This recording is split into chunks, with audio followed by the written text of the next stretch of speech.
राम राम दोस्तों। ये आज मेरा फर्स्ट ब्लॉग है। अपने रीस्टार्ट कर रहे हैं फिर से। अब क्या रीस्टार्ट करें? स्टडी रीस्टार्ट करें। ये वीडियो उन सभी के लिए हेल्पफुल होने वाला, बहुत ज़्यादा हेल्पफुल होने वाला है जो वनडे एग्ज़ाम की तैयारी करें खास करके।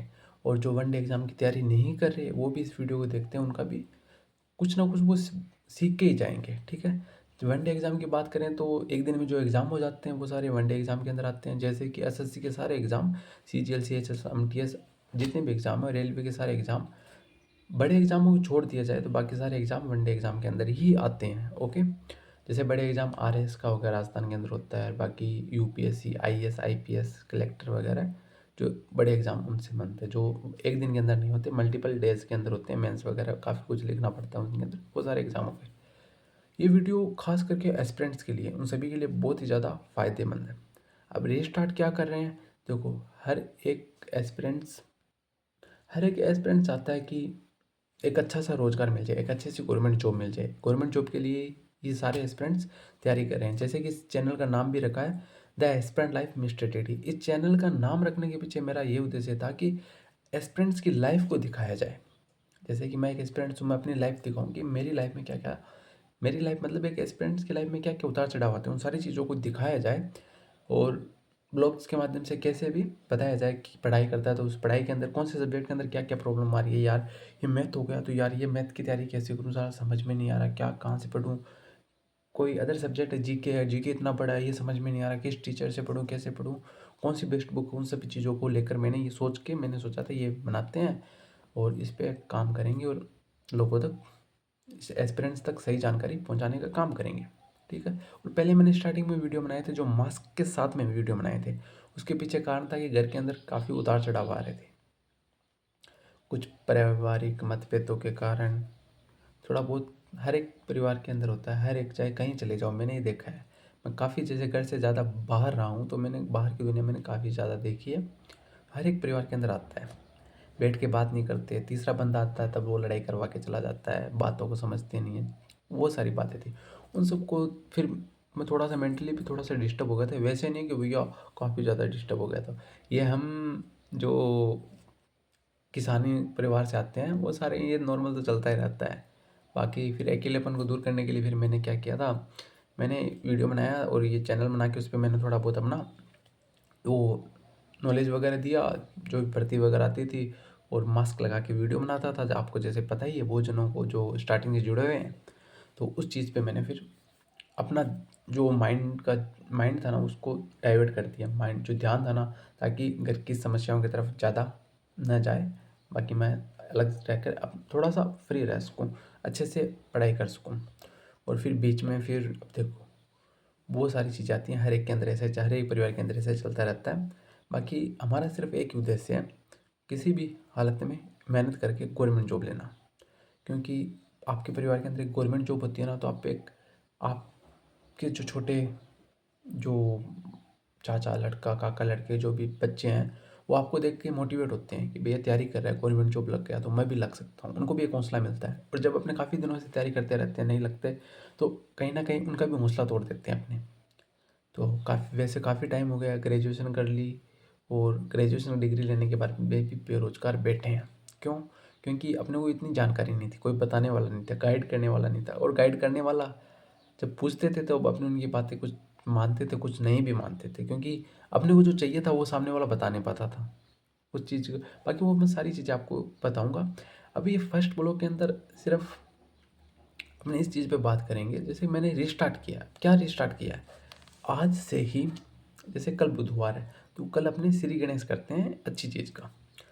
पढ़ाई से लेकर चाहे किसी भी कम्पिटिटिव एग्ज़ाम को अपने को देना पड़े, वनडे कोई भी कम्पिटिटिव एग्ज़ाम हो वो दें, तो वो सारे एग्ज़ाम अपने अच्छे से क्लियर हो। इस चीज़ के लिए मैंने रिस्टार्ट किया। आप सभी ने कुछ ना कुछ पढ़ रखा होगा। ठीक है, मैंने भी पढ़ रखा है, सभी ने पढ़ रखा है। बाकी अपना एजुकेशन सिस्टम कैसा है उसकी तो काफ़ी अच्छी तरह से कैसे धज्जियाँ उड़ रखी है। क्यों? क्योंकि ग्रेजुएशन होने के बाद में भी अपने पास जो रोज़गार नहीं है। बाकी अदर कंट्री में देख लो, चाइना में देख लो, यूएसए में देख लो, अमेरिका में देख लो, किसी में भी देख लो, ग्रेजुएशन होने तक उनके पास भी एक रोज़गार हो जाता है। वो अपना खर्चा स्वयं उठा लेते हैं और अपने हैं कि परिवार के, माता पिता के पैसों पे पल रहे हैं। ये सच्चाई एक्सेप्ट करनी चाहिए अपने को इसकी। ठीक है। और बुरी लगनी चाहिए। क्योंकि अपने पल रहे हैं, माता पिता के टुकड़ों पे ही पल रहे हैं, अपने अंदर काबिलियत होते हुए भी अपने उसको दिखा नहीं पाते। और गवर्नमेंट कुछ करेगी नहीं, एकदम देश का बट्टा बिठा रखा है, कुछ नहीं करने वाली। एजुकेशन पे कोई बात नहीं करती, स्वास्थ्य पे कोई बात नहीं करती। एक देश एक चुनाव करवाएंगे और एग्जाम ढंग से करवा नहीं पाती, बात करते हैं चुनाव की, चुनाव अच्छे से करवा लेती है इतने इतने बड़े देश के अंदर। और मैं ऐसे नहीं कर रहा देश हमारा, देश नहीं, हमारा देश बहुत महान है। जो सिस्टम है ना, वो सिस्टम कहीं ना कहीं अपनी गलती के कारण सही सरकार नहीं चुन पाए। कोई नहीं, अपने को फिर से मौका मिलेगा, क्या पता कभी तो कभी आएंगे। जैसे अभी अपने नवीन भैया सर फिर से आ रहे हैं राजनीति के अंदर, फिर से क्या, वो राजनीति के अंदर अपने लिए ही आ रहे हैं। धीरे धीरे उम्मीद करते हैं अच्छा होगा। बाकी जहाँ चीज़ें सुधारने वाली होगी वहाँ अपने भी उठाएंगे, क्योंकि एक जो देश को आगे लेके जाता है ना, विकसित, अभी अपने विकासशील के अंदर है, विकसित नहीं हुए, ठीक है। युवा ही देश को आगे ले जाने में बहुत बड़ी भूमिका अदा करता है। और सबसे ज़्यादा युवा इंडिया के अंदर ही है, सबसे ज़्यादा पॉपुलेशन भी अपने भारत के अंदर ही है। एक जो युवा होता है ना 18 साल से लेके, और युवा वैसे 18 साल से लेके 35 साल तक का जो युवा होता है ना, वही देश का भविष्य निर्माण करता है। और वही आजकल आज के युवा ठोकरे खा रहे हैं जगह जगह, ट्रेनों में, बसों में।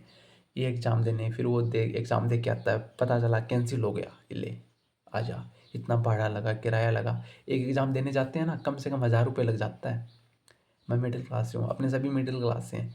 अपने एक एग्ज़ाम दे के आते हैं ना, 1000 रुपये की 500 की 2 पत्ती ऐसे ही लग जाती है। जाना किराया हो गया, फिर वहाँ पे रहना, हल्का फुल्का अपने खाना भी होता है। खाने में तो क्या लगाते हैं, कचौरी खा के काम चला लेते हैं, पानी पी के काम चला लेते हैं। फिर भी आने जाने, ट्रेवल वगैरह, वहाँ रुकना, बैग जमा कराना, एटसेट्रा एंड एटसेट्रा। कम से कम आप घर से निकल कर एग्ज़ाम दे के फिर वापस घर पे आते हो, 1000 रुपये के आसपास आपके लग जाते हैं एक एग्ज़ाम में। पर क्या करें, ठीक है। अब अपने रिस्टार्ट कर रहे हैं। देखो, किसी भी एग्ज़ाम की तैयारी कर लो, हर एक एग्ज़ाम के अंदर कुछ कॉमन चीज़ें हैं। जैसे कि अभी मैं बता देता हूँ, एसएससी जीडी 2026 के अंदर होने वाला है, पोस्टपोन्ड हो गया। एनटीपीसी ग्रेजुएट लेवल, अभी इसकी डेट आ गई है, इसी मार्च के अंदर होने वाला है। अंडर ग्रेजुएट लेवल ये 2 महीने के बाद में होगा ही होगा, अभी मार्च अप्रैल या मई के अंदर इसकी डेट आ जाएगी। और फिर DSSB का भी एग्ज़ाम होने वाला है। और अभी ग्रुप डी का फिर से अभी एग्ज़ाम हुआ था, फिजिकल की डेट आने वाली है ग्रुप डी की, पिछले वाले की मैंने फॉर्म भरा था, एग्ज़ाम नहीं दिया था। अभी ग्रुप डी की फिर से इसके फॉर्म की डेट बढ़ा दी गई है 9 तारीख तक, ठीक है। अभी सारी लगभग धीरे धीरे मैं आपको सारी चीज़ों के बारे में अब जानकारी दूंगा, ठीक है, जो वनडे एग्ज़ाम के रिलेटेड है। और 2026 के अंदर पूरी कोशिश करेंगे, जी जान लगा देंगे, नौकरी लेकर ही रहेंगे। क्या पढ़ना है सभी के अंदर, मैं एक चीज़ बता रहा हूँ, सभी वनडे एग्ज़ाम के अंदर कुछ कॉमन चीज़ें हैं। मैं पहले बता देता हूँ ये सारी कॉमन चीज़ें, फिर धीरे धीरे कौन कौन सी कॉमन चीज़ें कम रह जाती है। किसी भी का भी एग्ज़ाम दे लो, मैथ नंबर 1 पे है। मैथ सभी के अंदर पूछता है, किसी के अंदर एडवांस पूछ लेता है, बस इतना ही है। अर्थमेटिक सभी के अंदर पूछता है, जिसके अंदर एडवांस पूछेगा उसके अंदर वेटेज अर्थमेटिक का भी रहेगा। तो मैथ पहले अर्थमेटिक अच्छे से कंप्लीट कर लो, फिर एडवांस कर लो। कहाँ से करनी है वो आगे मैं आपको बता दूंगा। मैथ सभी एग्जाम के अंदर पूछता है, कोई भी वनडे एग्जाम दे लो। रीजनिंग सभी एग्जाम के अंदर पूछता है, कोई भी वनडे एग्जाम दे लो। जीके, जीके के अंदर स्टैटिक्स जीके हर एक एग्जाम के अंदर पूछता है, ठीक है। जीके के मैंने 3 पार्ट में बांट सकते हो, एक तो जीके हो गया, एक स्टैटिक्स जीके हो गया, और एक साइंस हो गया, ठीक है। अब जीके के अंदर पॉलिटी इकोनॉमी सारे आ जाते हैं, पर मैंने स्ट्रेटेजी को एक अलग बांट दिया है। तो मैथ, रीजनिंग, जीके, जीके के 3 पार्ट हो गए, ठीक है। रेलवे के अंदर साइंस पूछता है, बाकी एसएससी के अंदर साइंस का वेटेज नामात्र के बराबर रहता है। लगभग 1-2 क्वेश्चन पूछता है तो पूछ लेता है, वो भी नॉर्मल PYQ रिपीट हो जाता है। रेलवे के अंदर थोड़ा अच्छा सा पूछता है, ठीक है। मेन कोर पॉइंट क्या है, मैथ को अच्छे से कंप्लीट कर लो, रीजनिंग लगभग सभी की क्लियर होती है, फिर भी एक बार और अच्छे से प्रैक्टिस कर लो। और जीके 3 सब्जेक्ट करते हो, रेलवे के दोनों एग्जाम निकल गए, ग्रुप डी का भी निकल गया। बस इसमें थोड़ी सी हल्की सी साइंस ऐड करनी होती है, पर पहले आप इन तीनों को स्ट्रॉन्ग कर लो। ये कैसे करना है, सिलेबस लो, और सिलेबस को पहले अच्छे से कंप्लीट कर लो, साथ साथ में उसका रिवीजन करते रहना। क्योंकि मैंने सिलेबस कंप्लीट किया था, रिवीजन नहीं किया, पिछले वाला सारा साफ हो गया, अब मन नहीं करा उसे पढ़ने का, ये हालात है, ठीक है। अभी ऐसी सिचुएशन है, सही बता रहा हूँ। हिस्ट्री मैंने पढ़ी थी, नोट्स बनाए थे, और फिर रिवीजन किया नहीं, 2-3 महीने हो गए, फिर वो दिमाग से निकल गए। कुछ कुछ चीज़ें बाबर, अकबर, हुमायूं, थोड़ी थोड़ी चीज़ें कुछ याद है, पाषाण काल, बौद्ध धर्म, जैन धर्म, कुछ कुछ समझ रहे हो। तो बार बार रिवीजन करना पड़ता है, तभी आपको याद रहता है। अब धीरे धीरे उसको कवर करने की कोशिश कर रहा हूँ, तो यही है।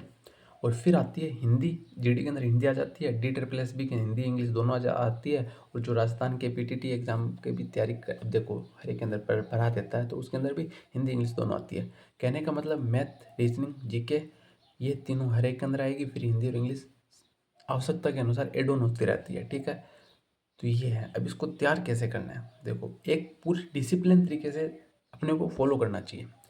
अब ऐसे सोचो कि अपने गवर्नमेंट जॉब लग गए, गवर्नमेंट जॉब लग गए होते हैं, अपने गवर्नमेंट जॉब लग गए, लगने के बाद में क्या होता है, ट्रेनिंग होती है। ट्रेनिंग के बाद अपने सीधा आते हैं ड्यूटी ज्वाइन करें, कल से ही ड्यूटी ज्वाइन करें तो क्या होगा, 8 घंटे कम से कम ड्यूटी होगी, कोई सा भी गवर्नमेंट एग्जाम दे लो, ठीक है। अब क्या होगा, अपने को मंडे से लेके सैटरडे तक ड्यूटी पे रहना है, ठीक है। संडे हमारा ऑफ रहेगा, छुट्टी है संडे को। संडे को कितनी छुट्टी है, सिर्फ 8 घंटे की जगह अपने को 4 घंटे ही ड्यूटी जाना है, हाफ डे है संडे को, ठीक है। अपने पढ़ाई का तरीका यही रहेगा, अपने को 8 घंटे पढ़ाई करनी है, कम से कम 8 घंटे पढ़ाई करनी है विद टाइमर के साथ। ये टाइमर है, टाइमर के साथ पढ़ाई। अभी जैसे मैंने स्टैटिक जीके पढ़ रखा है, 2 घंटे 58 मिनट 52 सेकंड तक मैंने स्टैटिक जीके पढ़ रखा है। बोले ये क्या मतलब हुआ, क्यों, जैसे कि मैंने टाइमर को स्टार्ट कर दिया, अब मैंने पढ़ाई स्टार्ट कर दी, पढ़ाई स्टार्ट करते मैंने टाइमर को स्टार्ट कर दिया, बीच में से पानी पीने उठा या फिर बाथरूम करने गया तो इस टाइमर को मैंने स्टॉप कर दिया, ठीक है। ऐसे आपको करना है, टाइमर के साथ अपने को 8 घंटे देने हैं। पूरी दिनचर्या क्या होती है वो मैं आपको बता देता हूँ। अपने सारी अच्छी चीज़ें फॉलो करेंगे, पूरे डिसिप्लिन तरीके से रहेंगे, और बाकी धीरे धीरे जो आपको हुलिया दिख रहा है पूरे डिसिप्लिन तरीके से रहेंगे। जैसे एक आर्मेड फोर्स के अंदर डिसिप्लिन तरीके से रहते हैं, कटिंग वगैरह बना के अच्छे से, दाढ़ी वगैरह बना के एकदम पूरे डिसिप्लिन तरीके से नहा धो के अच्छे से, ठीक है।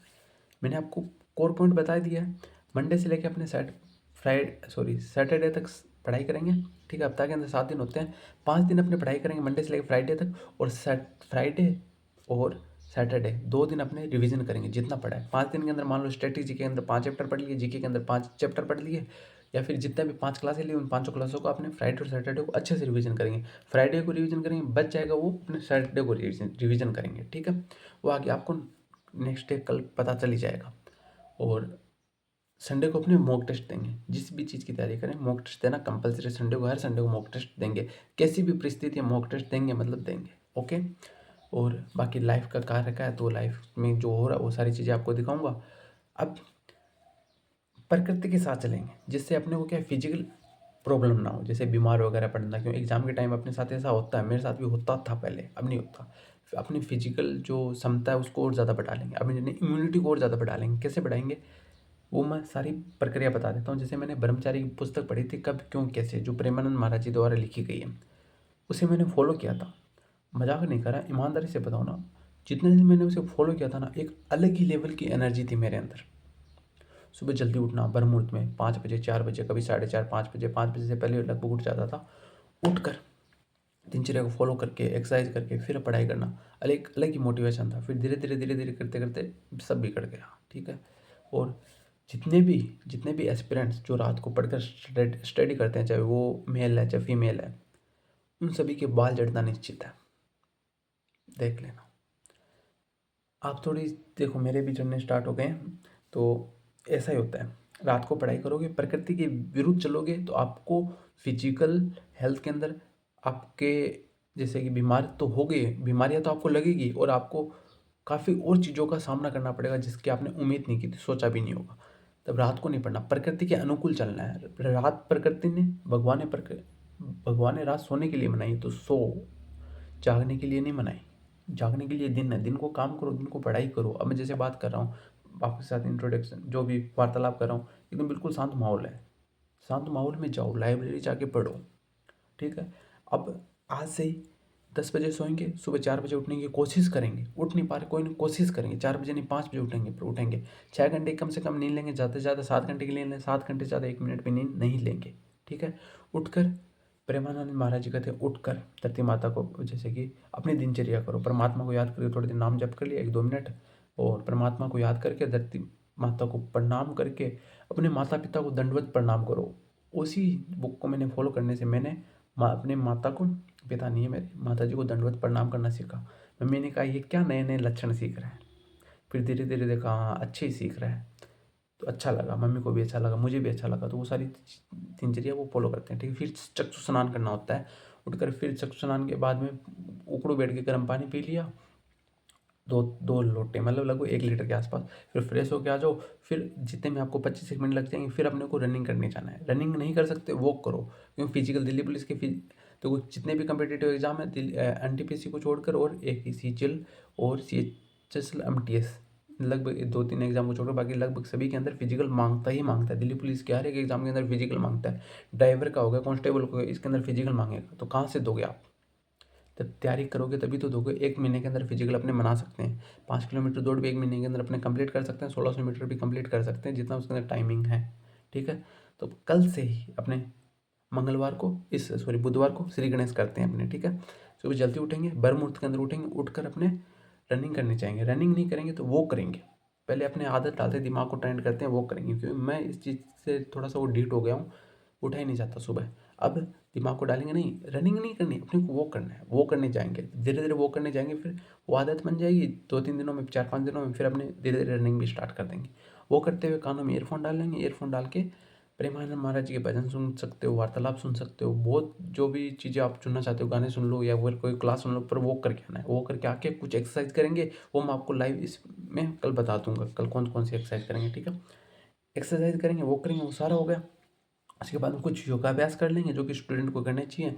इन सब में लगभग अपने को 3 घंटे चले जाएंगे। जैसे कि उठा आधा घंटा लग गया, और 1.5 घंटा मान लेते फिजिकल एक्टिविटी को देना ही है। तो 4 बजे उठे, 5-6 बजे तक हो गए, फिर नहा धो के ब्रेकफास्ट करके 7 लगभग अपने मानते हैं अपने को 8 बजे यहाँ पे टेबल पे हाजिरी लगानी है। ओके, ये टेबल है, यहाँ पे हाजिरी लगानी है। ये हमारा रूम है, ये हमारा मतलब ऑफिस समझ लो, अपना ऑफिस है। अपने को इसमें हाजिरी लगानी है, काम करना है।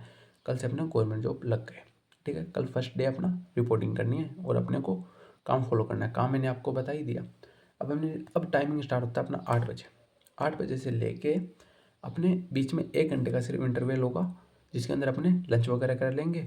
और थोड़ा सा आप अपने हिसाब से देख लेना, आधा घंटे लगता है, बाकी मैंने 1 घंटा दिया। तो 1 घंटा करने के बाद फिर अपने शाम के 6 बजे तक फिर से पढ़ाई करेंगे। 6, 4, 10, तो 1 घटा देते हैं, 9 घंटे। 9 घंटे अपने को पढ़ना है। टाइमर के साथ 8 घंटे पढ़ेंगे, 9 घंटे वैसे पढ़ेंगे, टाइमर के साथ 8 घंटे निकल के आएंगे अब। ठीक है, टाइमर के साथ अपने को 8 घंटे पढ़ना ही है। ये हमारी पूरी स्ट्रेटेजी रहेगी। अब एक दिक्कत हो सकती है, भैया आपने सारा बता दिया, बहुत अच्छा है, अभी ये समझ में नहीं आ रहा कि पढ़े कहाँ से। किसी का भी आपने कोर्स ले रखा है, उस कोर्स को अच्छे से कंप्लीट कर लो। स्ट्रेटेजी के मैथ रीजनिंग आपने जैसे कि RW कोई कोर्स ले रखा है, जैसे मैंने संकल्प बैच ले रखा है। ठीक है, मेरे को संकल्प बैच कंप्लीट करना है। मैं मैथ राहुल तिवते सर से नहीं पढ़ रहा, मैं उनकी बुक को फॉलो कर रहा हूँ। मैं मैथ पढ़ रहा हूँ PK सर से। ठीक है, तो आपको जो भी टीचर अच्छा लगता है, क्योंकि मैंने पहले उनसे पढ़ रखी है, तो काफ़ी चैप्टर भी मैंने कर लिए हैं, 3-4 चैप्टर कर लिए हैं, तो मैं उन्हीं से पढ़ रहा हूँ। ठीक है, ऐसी बात नहीं मैं राहुल तिवते सर के वीडियो नहीं देखता, कभी कभी देखता हूँ ऐसे कंप्लीट करने के बाद में। ठीक है, उनसे भी कुछ सीखना, हर एक टीचर सिखाता है। बाकी मेरा ऐसा कहना है, एक ही टीचर को फॉलो करो और सब्जेक्ट को अच्छे से क्लियर करो। अब बस हमारा एकमात्र उद्देश्य है, कल से ड्यूटी ज्वाइन करनी है। ड्यूटी ज्वाइन करके पूरी ईमानदारी से 30 दिन तक अपने से फॉलो करके देखते हैं, क्या रिजल्ट निकल के आता है, देखते हैं। ठीक है, और जो दिनचर्या वो यही रहेगी। मैं आपको डे फर्स्ट, डे सेकंड इस तरीके से आपको बता दूंगा। और ये रिस्टार्ट है, और आपने इस वीडियो से काफ़ी कुछ सीखा होगा। बाकी मेरा पहला वीडियो ब्लॉग के माध्यम से, तो चैनल पर नए हो तो सब्सक्राइब कर लेना। आज से पूरे जोश के साथ आप मिलते रहेंगे, और इसी तरीके से आपको अच्छी चीज़ें और अच्छी गाइडेंस देते रहेंगे। ठीक है, और मेरा भी हौसला बढ़ाइए अच्छे कमेंट करके, लाइक करके, और अगर ज़रूरत लगे आपको तब चैनल को सब्सक्राइब करना, अन्यथा मत करना। और ऐसे ही आपको नॉलेजेबल वीडियो देने की मैं पूरी कोशिश करूँगा। और क्या पता आप इस चीज़ को फॉलो करो, और आपके साथ साथ मेरी भी लाइफ बदल जाए, और आपकी भी बदल जाए। चलो, और सारा कुछ तो बता दिया, आपका नाम तो बताया नहीं। भैया मेरा नाम है दीनदयाल पिलानिया, मैं बिलोंग करता हूँ इंडिया, भारत। हम भी सारे भारत से बिलोंग करते हैं भाई, इंडिया में कहाँ, राजस्थान से बिलोंग करता हूँ। ठीक है, तो बहुत बहुत आप सभी का आभार, आपने इस वीडियो को देखा, और बहुत बहुत आप सभी का धन्यवाद। ठीक है, मिलते हैं डे फर्स्ट ज्वाइनिंग के साथ में, और ज्वाइन करते हैं कल। ठीक है।